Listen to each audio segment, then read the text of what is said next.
세계 선교의 아버지라 불리우는 윌리엄 캐리 선교사님이 계십니다. 윌리엄 캐리 선교사님의 아버지는 재화공이었다고 합니다. 그가 세계적인 선교사가 된 후에 인도 총독이 주최하는 연회에 참석하게 되었습니다. 선교사님이 앉아있는 맞은편에는 장교 한 사람이 앉아 있었습니다. 장교는 큰 소리로 캐리 선교사님에게 이렇게 질문을 하였습니다. 당신은 과거에 재화공이 아니었습니까? 장교가 큰 소리로 질문한 것은 윌리엄 캐리 선교사님을 깎아내리기 위함이었습니다. 그때 윌리엄 캐리 선교사님은 이렇게 대답을 하였다고 합니다. 아닙니다. 장교님, 저는 그보다 더 밑에 있는 구두 수성공이었습니다. 윌리엄 캐리 선교사님은 겸손한 사람이었습니다. 자신이 위대한 선교사이고 큰 일을 한 것에 관하여 자랑하지 않았습니다.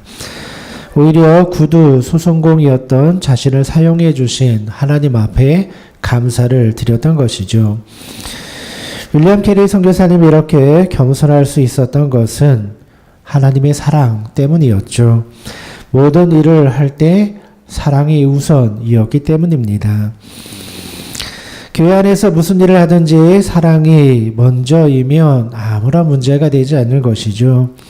모든 일을 할 때 사랑의 마음으로 하면 다툼도 있을 수 없는 것이죠. 우리는 계속해서 고린도전서 13장의 말씀을 함께 살펴보고 있습니다. 고린도전서 13장, 우리 흔히 사랑장이라 불리는 말씀이죠. 그래서 많은 사람들이 고린도전서 13장을 생각하면 아름다운 사랑 노래라고 생각을 합니다. 그러나 고린도전서 전체를 읽어보면 이 13장의 말씀은 사랑의 노래가 아니라는 것을 알 수가 있습니다. 바울은 고린도 교회 안에 있는 수많은 갈등의 문제를 해결하기 위해서 이 말씀을 기록하고 있는 것입니다. 그러니까 이 말씀은 사랑의 말씀이라기보다는 고린도 교회의 문제를 지적하고 책망하고 바로 잡기 위해서 기록한 말씀이라는 것이죠. 고린도 교회는 다툼과 갈등이 많은 교회였습니다. 그들이 서로 다투었던 이유 중에 하나가 바로 은사의 문제였죠. 은사라는 것은 주님의 일을 잘하기 위해서 선물로 주는 것을 의미합니다. 그런데 고린도 교회 안에는 은사를 받은 다음에 그 은사를 자랑하고 또 그 은사 때문에 남을 비판하는 사람들이 많이 있었습니다. 그래서 고린도전서 13장 1절과 2절의 말씀을 보면 두 가지 문제를 먼저 지적하고 있죠. 우리 지난 시간에 살펴보았던 방언의 문제와 예언의 문제입니다. 방언이라는 것은 본래 다른 나라의 말을 하게 되는 것을 의미한다고 말씀을 드렸습니다. 주님의 제자들이 마가의 다락방에서 기도하다가 성령을 받게 되었죠. 그리고 나가서 복음을 전하게 되었습니다. 이때 다른 나라에서 왔던 사람들이 제자들의 말을 알아듣게 되었던 겁니다. 제자들은 다른 나라의 언어를 공부한 적이 없는데 다른 나라의 방언을 말하게 된 것이죠. 하나님께서 제자들에게 방언을 주신 이유는 복음을 더 빠르게 전파하기 위함이었습니다. 그러니까 방언이라는 것은 본래 복음을 전하기 위한 목적으로 주어진 것이죠. 그런데 이러한 방언이 나중에는 왜곡되기 시작하였습니다. 방언이 마치 믿음의 척도라고 생각하는 사람들이 나타나게 된 겁니다. 방언을 하는 것이 성령을 받은 증거이다, 믿음이 좋다는 증거이다 라고 말하기도 하였던 것이죠. 이로 인해서 고린도 교회 안에는 갈등이 일어나기 시작하였습니다. 그래서 바울은 방언을 말할지라도 천사의 말을 할지라도 사랑이 없으면 소리나는 구리와 울리는 꽹과리가 된다, 이렇게 말씀하였던 것이죠. 방언보다 중요한 것이 사랑이라는 거예요. 방언 받았다고 남 판단하고 비판하고 다투고 싸우면 그거 아무 소용없다는 것을 가르쳐주고 있는 것이죠. 또 방언 다음에 문제가 되었던 것이 예언의 은사이었습니다. 예언의 은사는 오늘날에도 수많은 문제를 낳고 있는 은사 중에 하나이죠. 예언의 은사가 문제가 되는 것은 예언이라는 것이 무엇인지를 알지 못하기 때문입니다. 예언은 미래를 점치는 거 아니라고 말씀을 드렸죠. 예언이라는 말은 신약 성경을 보면 헬라어 단어 프로페티오라는 단어를 사용하고 있습니다. 이 단어는 구약 성경 히브리어 나바라는 단어를 번역한 말이기도 합니다. 그러니까 예언을 뜻하는 히브리어 나바라는 단어의 뜻은 하나님의 말씀을 맞다 이런 뜻을 갖고 있습니다. 이건 잘 기억했으면 좋겠어요. 나바라는 예언이라는 단어의 뜻은 하나님의 말씀을 맞다, 말씀을 맞고 있다 이런 뜻입니다. 그러니까 성경에 나오는 예언이라는 말의 본래의 의미는 하나님의 말씀을 맡은 것 이렇게 이해하시면 됩니다. 성경을 보면 예언자가 나오죠. 그러면 예언자는 어떤 사람입니까? 하나님의 말씀을 맡은 자, 이게 예언자입니다.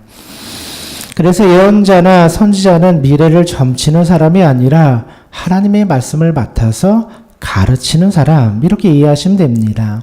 오늘날로 말하면 누구 말합니까? 목회자가 바로 예언자가 되는 거예요.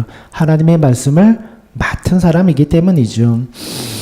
목회자가 하는 일이 무엇입니까? 성경의 말씀을 맡아서 그 말씀을 해석하고 설교하는 것이죠.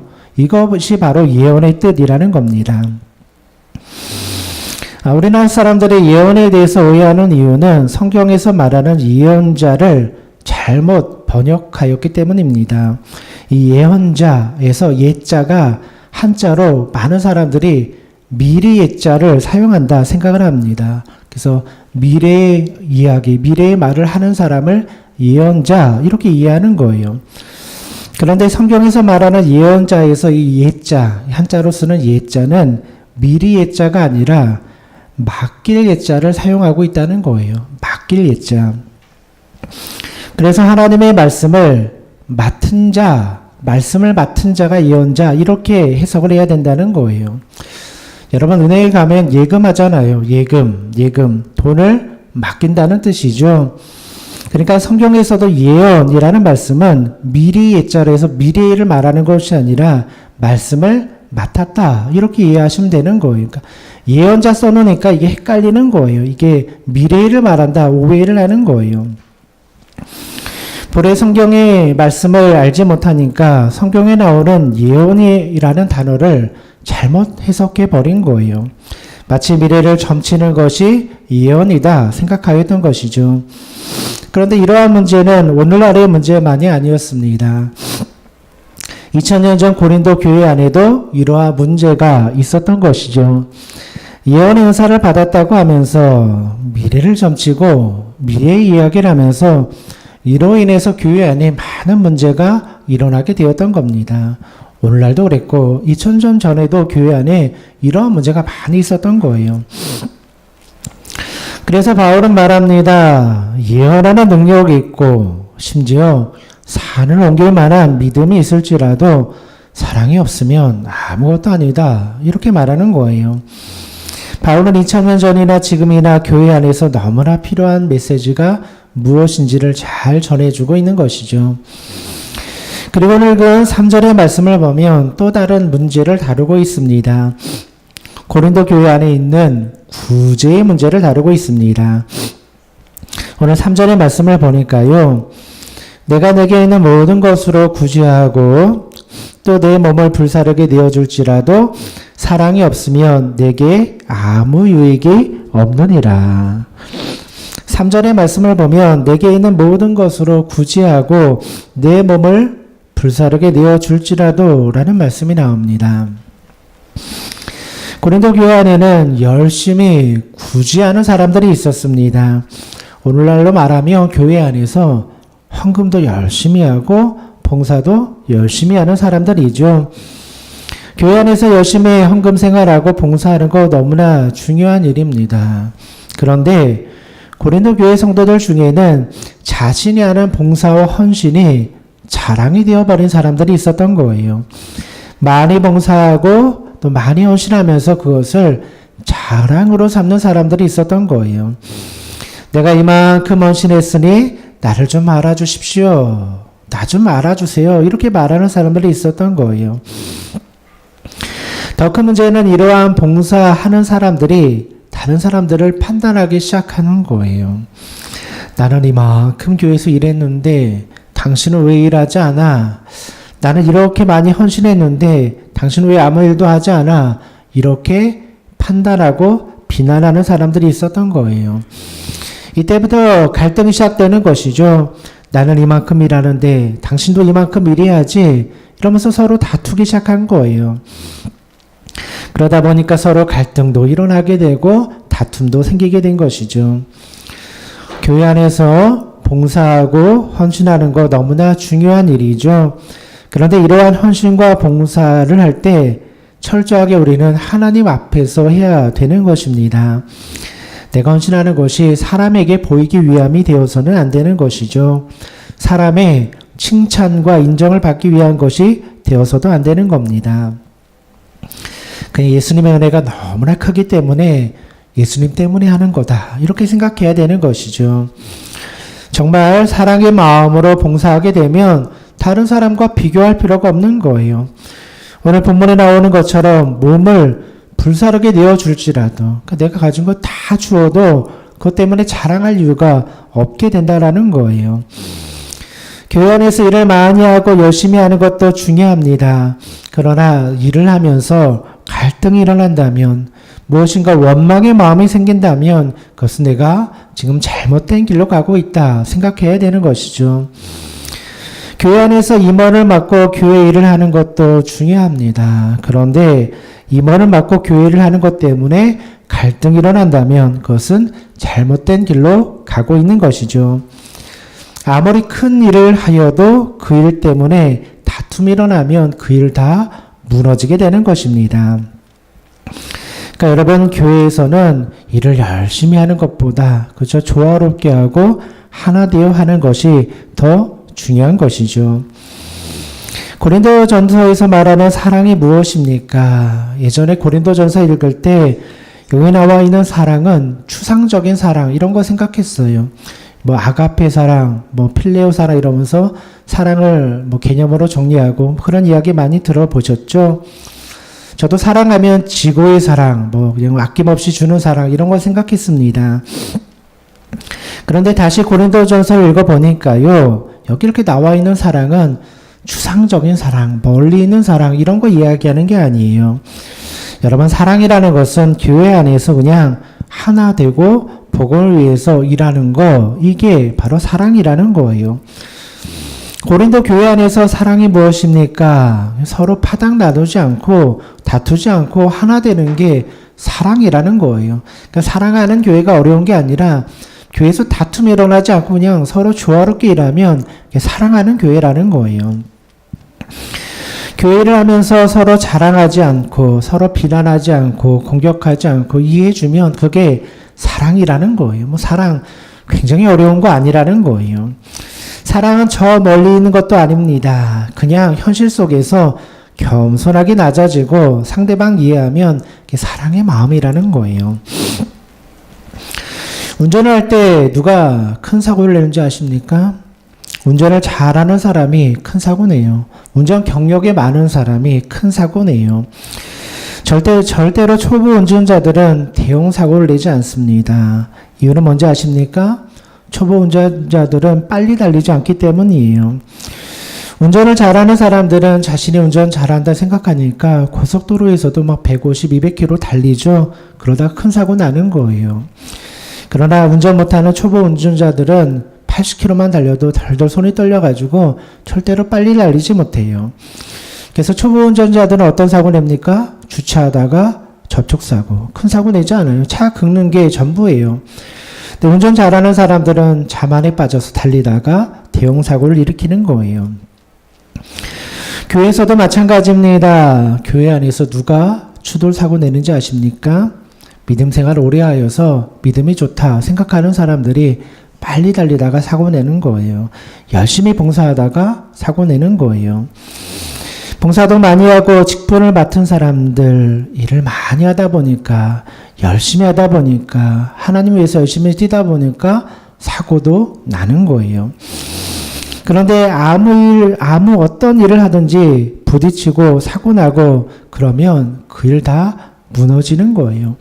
나는 열심히 달려나갔는데 그 일 때문에 갈등이 일어나면 그 일 다 무너지게 되는 거예요. 차라리 천천히 조심해서 가는 게 나아요. 그죠? 나 좀 일 좀 잘한다고 달릴 필요 없이 천천히, 그죠? 그래서 조용히 사고 안 내고 일하는 게 더 주님의 영광을 위한 일이라는 거예요. 바울은 교회 안에서 서로 부딪히지 않기 위해서 다음과 같은 마음을 품으라고 해요. 오늘 4절의 말씀을 보니까요. 사랑은 오래 참고 사랑은 온유하며 시기하지 아니하며 사랑은 자랑하지 아니하고 교만하지 아니하며 4절의 말씀을 보니까요. 사랑은 오래 참는 것이고 또 온유한 마음을 품는 것이다. 이렇게 말하고 있어요. 교회에서 서로 부딪히지 않기 위해서, 갈등하지 않기 위해서 일단 참아야 한대요. 오래 참는 게 사랑이래요. 내가 하고 싶은 말도 참아야 돼요. 그죠? 화가 나는 것도 참아야 돼요. 그래야지만 교회가 조용해지는 거예요. 성숙한 사람은 절대로 하고 싶은 말을 다 하지 않습니다. 참는 거예요. 오늘날 사람들은 참고 조용히 있으면 지는 것이라고 생각해요.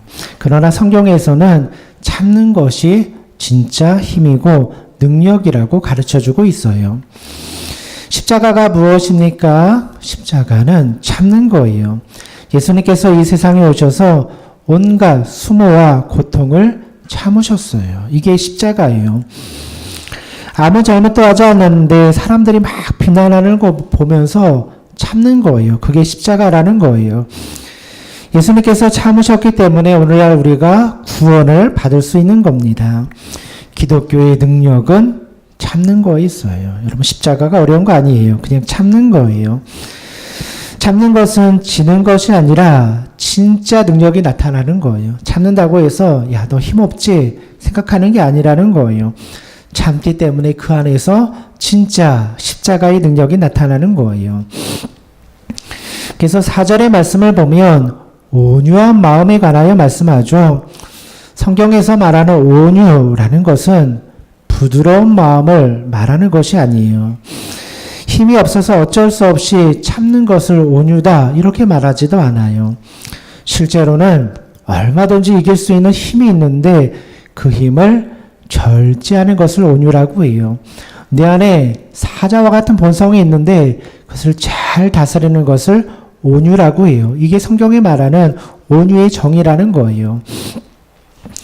온유라는 것은 무기력한 것이 아니라 상대방을 사랑으로 품어주는 넉넉한 마음을 의미하는 거예요. 이것이 바로 진짜 하나님께서 원하시는 사랑의 마음이라는 거예요. 우리가 상대방에게 져주는 것은 실력이 없거나 내가 능력이 없거나 내가 뭘 잘못해서 그런 게 아니라는 거예요. 그냥 예수님 사랑하니까 져주는 거예요. 예수님도 십자가에서 참으셨으니까 나도 참는 거예요. 이게 믿음이라는 거예요. 목사님들 중에도 화가 많으신 분들이 많아요. 화를 잘 참지 못하시는 분들이 많아요. 화를 참지 못하는 목사님들은 강대상에서 막 화도 많이 내고 또 이렇게 열도 많이 내시는 목사님들 계세요. 예전에 저도 같이 일하던 그 부목사님이 계셨는데 참 화가 많으신 분이었어요. 설교하다 보면 어느 시점이 되면 막 화를 내고 계세요. 얼굴 빨개셔가지고 막 교인들을 혼내고 계세요. 옆에서 설교를 보면서 왜 이렇게 저렇게 화를 내실까? 화낼 일도 아닌 것 같은데. 그러니까 좀 습관적이에요. 설교할 때마다 화를 많이 내세요. 진짜 능력은 화를 내는 것이 아니라 참고 있냐는 것이죠. 그냥 감정 다 드러내는 게 능력 아니라는 거예요. 제가 교육전도사로 섬길 때 담임 목사님이 계셨는데 별로 화를 내지 않는 분이었어요. 그런데 어느 날인가 그냥 불같이 화를 내시는 거예요. 설교하시다가 막 화를 내시는 거예요. 이야기를 들어보니까요. 교인들이 뭐 악의적인 이야기를 했나 봐요. 목사님 뭐 설교가 어떻네. 뭐 이런 이야기를 많이 했나 봐요.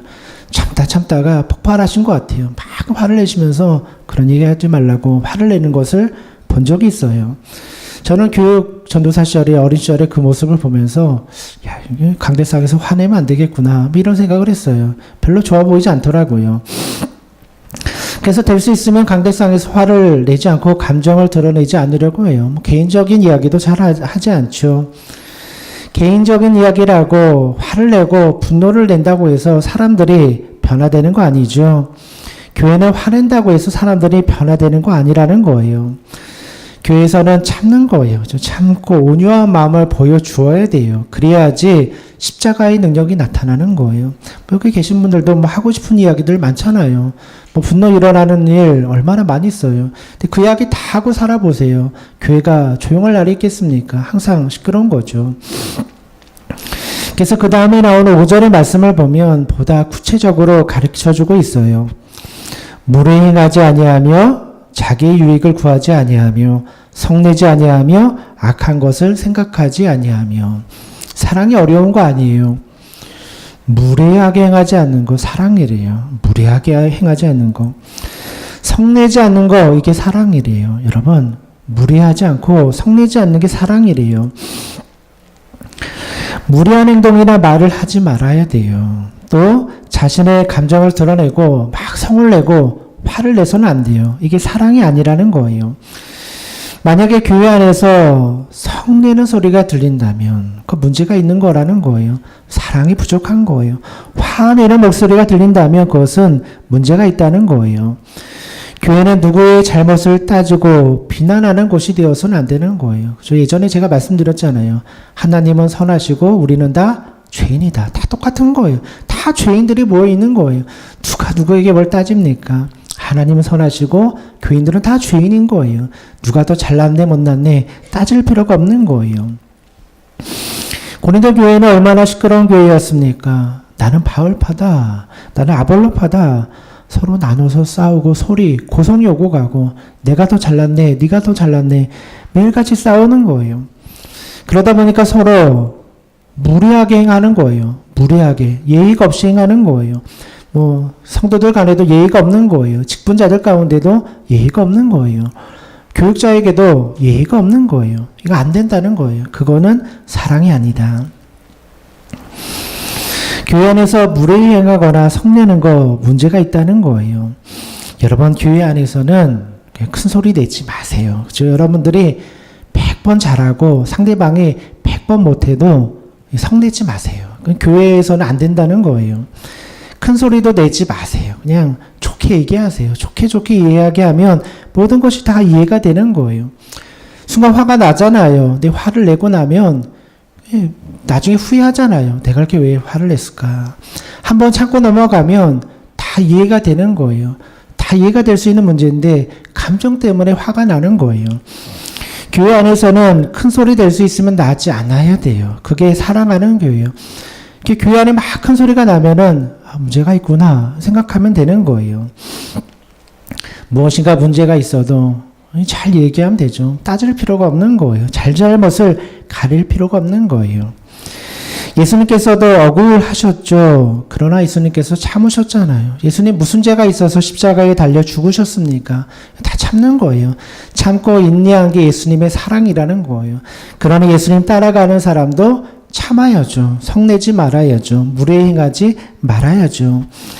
예수님이 자기 십자가 지고 따라오라고 했어요. 그러니까 예수님이 가신 것처럼 우리도 따라가라는 거예요.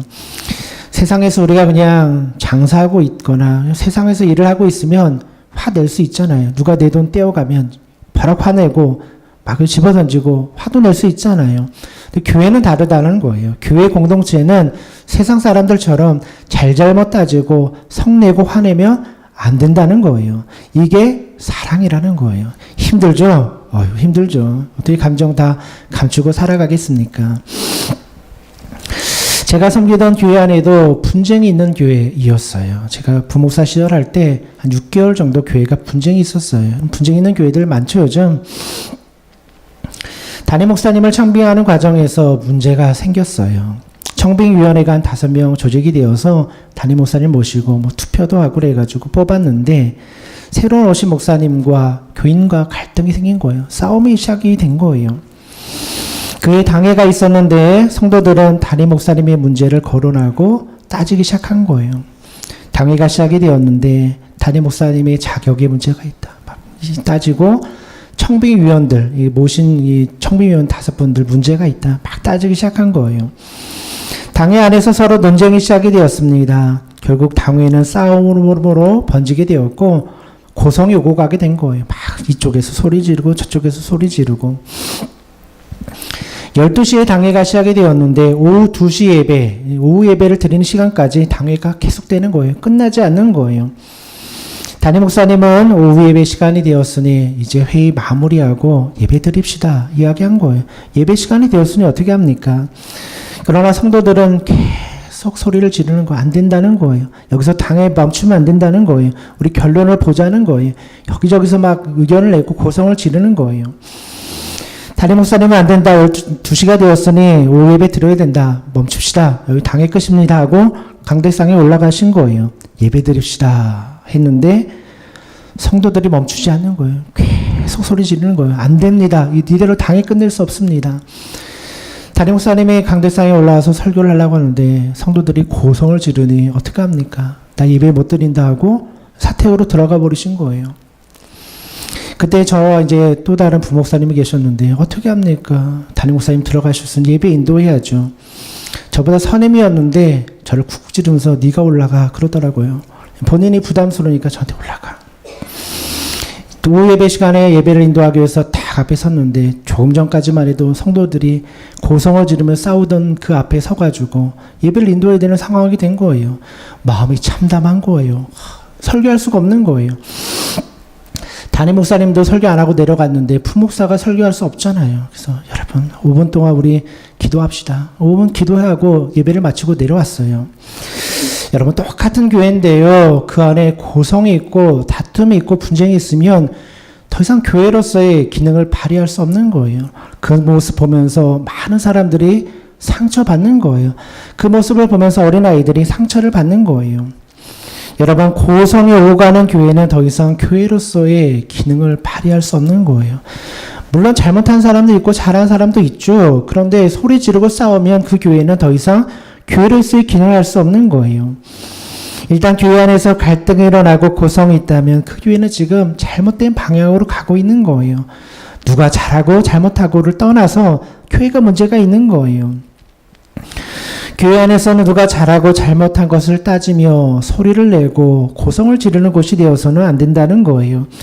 교회 안에서 서로 큰 소리 내서는 안 되는 거예요. 그러니까 여러분 될 수 있으면 교회 안에서는 큰 소리 내지 마세요. 또 어떤 분들은 목소리가 커가지고 막 크게 개면은 밖에서 들으면 싸우는 줄 알아요. 그러니까 그냥 될 수 있으면 조용조용히 인자하게 이야기하세요. 그래야지 다른 사람이 봤을 때 야, 저 교회는 사랑이 넘치는 교회구나 이렇게 생각하죠. 아무리 내가 울어도 큰 소리 내는 순간에 다 와르르 다 무너지는 거예요. 100개 잘했는데 내가 큰 소리 한번 내면은 다 와르르 무너지는 거예요. 그렇게 할 필요 없는 거죠. 참고 인내하고 온유한 마음을 품어야 되는 거예요. 그게 바로 그리스도의 사랑이라는 거예요.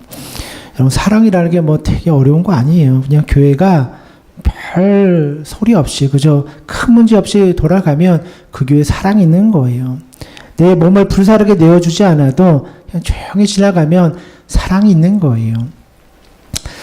사랑하는 성도 여러분, 믿음의 척도는 사랑이 있습니다. 주의 사랑을 다시 마음에 새겨보시는 우리 믿음의 성도님들 되시기를 주님의 이름으로 축원드립니다.